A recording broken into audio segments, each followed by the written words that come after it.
Hello friends, আপুনি জানেনে আপোনাৰ নামত এতিয়ালৈকে কিমান সিম এক্টিভ আছে কিমান মোবাইল সিম আপুনি এক্টিভ কৰিলে বা আপোনাৰ ফ্ৰেণ্ডক কিমান সিম এক্টিভ কৰাই দিলে বা আপুনি নজনাকৈ আপোনাৰ ডকুমেন্ট দি কোনোবাই যদি আপোনাৰ সিম এক্টিভ কৰি ৰাখিছে আপোনাৰ নামত এক্টিভ কৰি ৰাখিছে তেনেহলে আপুনি এতিয়া চিন্তা কৰিবলগীয়া প্ৰয়োজন নাই টেলিকমিউনিকেশন এটা ওয়েবসাইট লঞ্চ কৰিছে সেই ওয়েবসাইটৰ জৰিয়তে আপুনি চেক কৰিব পাৰিব যে আপোনাৰ নামত কিমান সিম চলি আছে যিবিলাক সিম আপোনাৰ নামত আছে কিন্তু আপুনি সেই সিম বিলাক ব্যৱহাৰ কৰি থকা নাই বা কাৰ ওচৰত আছে আপুনি নাজানে তেনেহলে সেই সিম বিলাক ৰিপৰ্ট কৰিব পাৰিব আৰু ব্লক কৰিব পাৰিব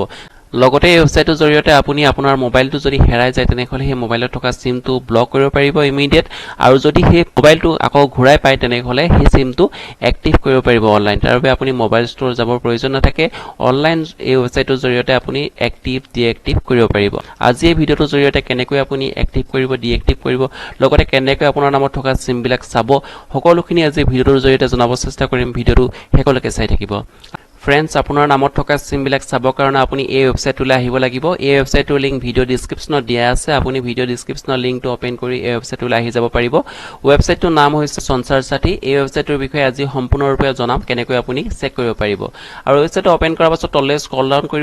কৰাৰ পাছত আপুনি দুটা অপচন দেখিবলৈ পাব প্ৰথম অপচনটো দেখিবলৈ পাব ব্লক ইওৰ লষ্ট মোবাইল যদি আপোনাৰ মোবাইলটো হেৰাই গৈছে তেনেহলে তাত থকা সিম বিলাক আপুনি ব্লক কৰিব পাৰিব এই অপচনটোৰ জৰিয়তে আৰু সেকেন্ড অপচনটো দেখিবলৈ পাইছে নো ইওৰ মোবাইল কানেকশন আপোনাৰ নামত কিমান কানেকশন আছে আপুনি এই অপচনটোৰ জৰিয়তে চেক কৰিব পাৰিব সো মোবাইল কানেকশন চেক কৰিবৰ কাৰণে এই অপচনটো ক্লিক কৰি দিব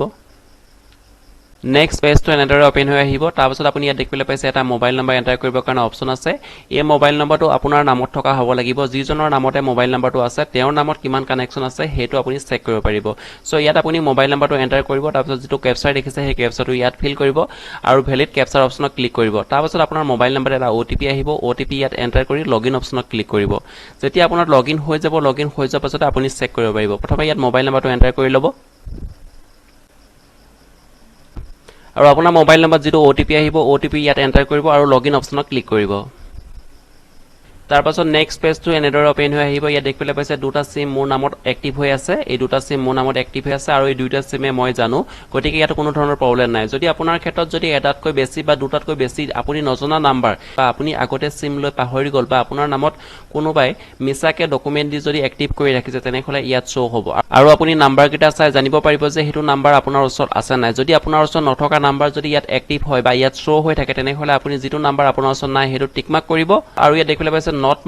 not my number অপচনত ক্লিক কৰিব আৰু ৰিপোৰ্ট অপচনত ক্লিক কৰি ৰিপোৰ্ট কৰি দিব তেতিয়া হলে সেই নাম্বাৰটো ডিএক্টিভ কৰি দিব যে আপোনাৰ নামত সেই নাম্বাৰটো নাই তেনেদৰে আপুনি আপোনাৰ নামত থকা নাম্বাৰ বিলাক চেক কৰিব পাৰিব যদি আপোনাৰ ওচৰত সেই নাম্বাৰ বিলাক নাই যিবিলাক নাম্বাৰ ইয়াত শো কৰে তেনেহলে সেই নাম্বাৰ বিলাক আপুনি not my number অপচনত ক্লিক কৰি ৰিপোৰ্ট কৰিব পাৰিব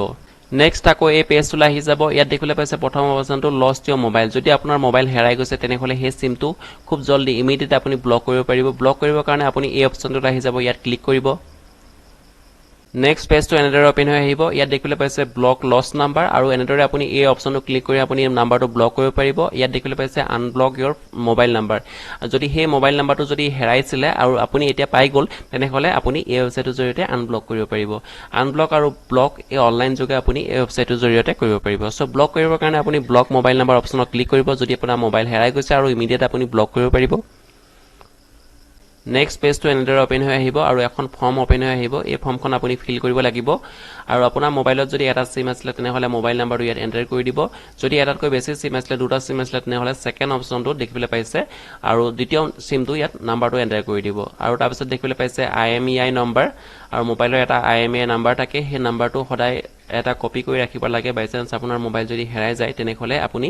IMEI নম্বৰ জৰিয়তে আপুনি ব্লক কৰিব পাৰে আনব্লক কৰিব পাৰে গতিকে 15 ডিজিট আপোনাৰ IMEI নম্বৰ থাকিব সেই নম্বৰটো ইয়াত এন্টাৰ কৰি দিব তাৰ পিছত ইয়াত দেখিবলৈ পাইছে সিলেক্ট ব্ৰেণ্ড আপোনাৰ মোবাইলটো কি কোম্পানী আছিল হেতু আপুনি সিলেক্ট কৰিব লাগিব Samsung Vivo যি কোম্পানী আছিল সেই কোম্পানীটো সিলেক্ট কৰিব তাৰ পিছত ডিভাইসৰ মডেল সিলেক্ট কৰিব আৰু ইয়াত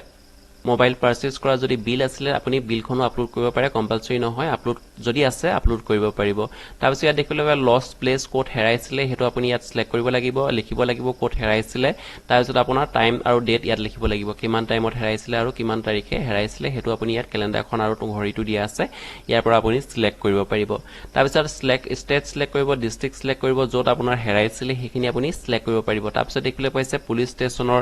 সিলেক্ট কৰিব কোনখন পুলিশ ষ্টেচনৰ আন্ডাৰত পৰে তাৰপিছত ইয়াত সিলেক্ট কৰিব পাৰিব তাৰপিছত পুলিচ কমপ্লেইন্টৰ এখন ফাইল আপুনি ইয়াত আপলোড কৰিব লাগিব পুলিচ কমপ্লেইন কৰিব লাগিব যিকোনো বস্তু হেৰুৱাৰ লগে লগে পুলিচ কমপ্লেইন কৰিবলগীয়া হয় গতিকে পুলিচ কমপ্লেইন্টৰ এটা যেটো এটা ৰিসিপ্ট পায় সেই ৰিসিপ্টটো আপুনি ইয়াত আপলোড কৰিব লাগিব পুলিচ কমপ্লেইন কৰিব লাগিব অনলাইন পুলিচ কমপ্লেইন কৰিব পাৰি আপুনি ভিডিওবিলাক চাব পাৰিব যে অনলাইন কেনেকৈ আপুনি মোবাইল হেৰালে পুলিচ কমপ্লেইন কৰিব পাৰি হেতু আপুনি চাব পাৰিব আপুনি পুলিচ ষ্টেচনত যাব নালাগে অনলাইনে আপুনি কমপ্লেইন কৰি ইয়াত আপলোড কৰিব পাৰিব এফালে পাইছে অনাৰ ইনফৰমেশন আপুনি ইয়াত ফিল কৰিব লাগিব প্ৰথমে অনাৰৰ নাম ফিল কৰিব লাগিব অনাৰৰ এড্ৰেছ ফিল কৰিব লাগিব তাৰপিছত এটা ডকুমেন্ট আপলোড কৰিব লাগিব আইডেন্টি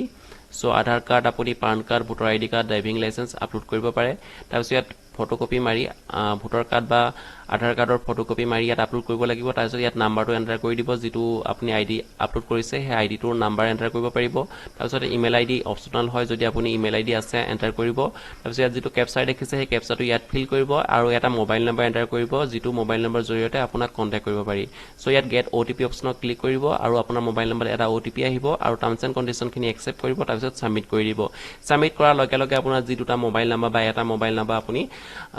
হেৰাইছিলে মোবাইলটো হেৰাই গৈছিলে সেই মোবাইল নাম্বাৰ দুইটা অটোমেটিক ব্লক হৈ যাব ব্লক কৰি দিব যদি আপুনি আকৌ মোবাইলটো ঘূৰাই পায় বা সিম দুটা ঘূৰাই পায় তেনেহলে আপুনি এই ওয়েবসাইটৰ জৰিয়তে এক্টিভ কৰিব পাৰিব বা আনব্লক কৰিব পাৰিব